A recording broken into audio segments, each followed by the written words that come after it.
This is NDTV.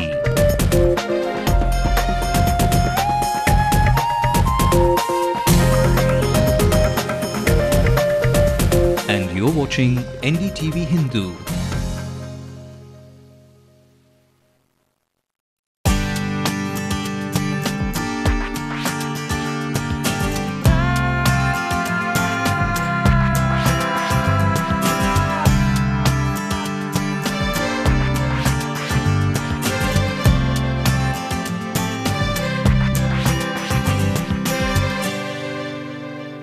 Hello and welcome to yet another episode of You Special. I'm Sindhuja, and we're here at the Asian College of Journalism today, and we're going to be discussing India's golden run at the Commonwealth Games.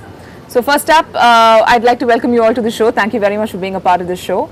And firstly, I'd like to ask you, India's golden run at the Commonwealth Games, is it really as golden as you think it is, or what are the different advantages playing for or against, or what's really playing for us? See, firstly, taking account of the massive amount of, I won't say massive, but a number of absentees from Australia, England, and the other Commonwealth nations itself.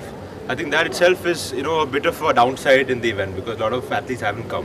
But taking away all that, even if all the athletes came, you look at China, Japan, Korea. I mean, these are the nations we face in the Asian Games, which are very, very powerhouse in the sports they're good at, like archery, like wrestling, like shooting. So in the Asian Games, when they go and compete even against the second string Chinese team, Korean team, Japanese team, we lose a lot of medals. So I think we have to take it in perspective. We are not, Commonwealth Games is an important event, now sports are given recognition, people are talking about sports finally, other sports like cricket. But we have to look at it in perspective. This is not something to be very, very proud of because we are facing teams like Botswana and Tobago and Yeah, what you say makes sense because when we were discussing top class athletes pulling out and top class swimmers pulling out, so there are only a couple of events where athletes have actually drawn out of the Olympics, drawn out of the Commonwealth Games. So what are our chances really? The sport, right now we're touted to be the next big thing in the sporting arena. So anybody else, what do you have to say about that? Anyone in defense of the country? Yeah, each and every time we're competing with, we can't ignore the fact that we are competing with England and Australia. Because they are strong countries. What he has a point in, like, we are some of the most significant athletes are not participating, but we can't ignore that. We can't just throw out India's victory in this. In the last Commonwealth Games we had only 50 medals, in Melbourne. Yeah, but we have almost doubled that. We are now at 91 medals in the total tally. So I think India has an home advantage. But I think the period has come. India has made the entry into the mainstream main arena. Like if you take track and field also, India is coming up. Right. Yeah. Right, but when you said we have home advantage, you do know that the crowds at the Commonwealth Games haven't exactly been very encouraging or exactly very appealing. So how do you justify that? I'm not talking about the crowd. I'm talking about the home advantage. Like they know that they're playing climate in the country. Like they have the altitude factor. They know that they are at their home. So I'm not talking about the crowd. I'm talking about the home advantage.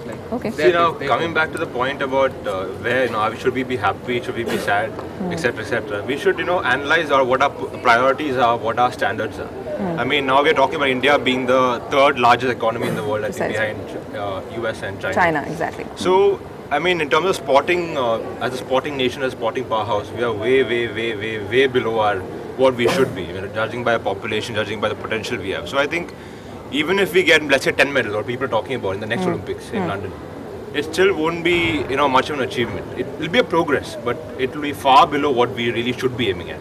What we should be aiming at is at least a top 10 position in the Olympic tally, maybe in 2020. So who among you thinks we don't have it in us to actually take it to the next level, as he says, and what do you think we should do to make the cut? I think historically India was never a sporting nation as such. We never invested, we don't have any sporting management anywhere, we don't have any sporting infrastructure in place anywhere other than few scattered pockets of whatever stadiums we have or infrastructure that we have. And as such, Indian government doesn't have any policy to develop or promote sports from the grassroots levels. As he was quoting China, they catch people very young to train them in the sports. we as such don't have any policy. So I don't see anywhere like, you know, India coming up as a great sporting nation anywhere near the horizon. It's pathetic. I would partially agree with him because as far as the Commonwealth Games is concerned, India has gained a better position because from till the last Commonwealth Games, India was in the 4th place. Exactly. It's not gone beyond that. So this time it's being in the second until like at least now. But I think it's because there has been groups other than the government support that's come up. Like you have the PT Usha School of Training in Kerala, and then there is one which supports sporting communities. Different sporting communities are coming up privately, encouraging personalities to come up in sports. So how much this will actually help in games like Asian Games and Olympics is totally another matter, because there the whole world, like the top leaders of China and all are participating. So as far as this Commonwealth Games is concerned, India's performance has been the best till now. So I think it gives a hope to people that okay, the sporting community is actually coming up now. Maybe there is a chance that we can perform better in future We games. still haven't beaten Australia.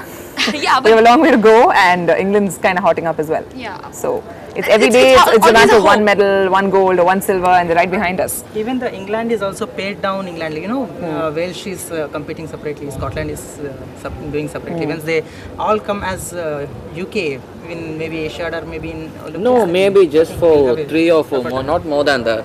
Maybe just 3 or 4 more goals. Scotland has got 2 or 3, something like that. Same the case with Wales. So in that case, the situation is even more worse. At the max, yeah. So yeah, I mean, I think we should look at a larger perspective. Like how we can now, from maybe today, if we can start. If we can get people in sporting schools, maybe at the age of 4 or 5, like China do. I mean, China actually has an age of 3 now. So maybe like a long-term project from today onwards. Let's assume if we can start something, then maybe in 2028 or 30, Maybe 50. 2050, maybe we can achieve maybe a top 5 position. So I mean, we have to look at it slowly and surely. It can't be a sudden improvement or sudden project. But what counts is that the confidence level, the confidence of the athletes that they can perform at the world stage. That is what that counts. I mean, in that way, Commonwealth Games 2010 has delivered. You do like, realize that for Commonwealth Indians. has actually brought to fore a lot of people who are coming from smaller places, from smaller towns and Right. smaller villages, lesser known people. Right. So it's not exactly the games of the rich and the famous, Right. like how you rightly put it. Right. So isn't that probably like a good start, and isn't that a perspective he's probably talking about, because it Yeah. has to bring people afore? Right. Even if you take the case of Tendulkar, I mean, she's a product of the Usha School of Athletics. Exactly. Even though she failed, I mean, like she didn't win a medal, but she is a prospect. Like I would say an Olympic medal prospect. Right. Yeah, I totally agree, because confidence levels are really important. But then, I mean, just by confidence, just by that spirit, we can't win medals. It has to be a long-term program, diet, nutrition, infrastructure, facilities, training, everything has to be there. I mean, Absolutely. just by spirit, we can't do that. On that note, let me bring an end to this particular segment. Coming up next, we're going to be discussing whether the games should be privatized or should it be handled by the government. Stay tuned.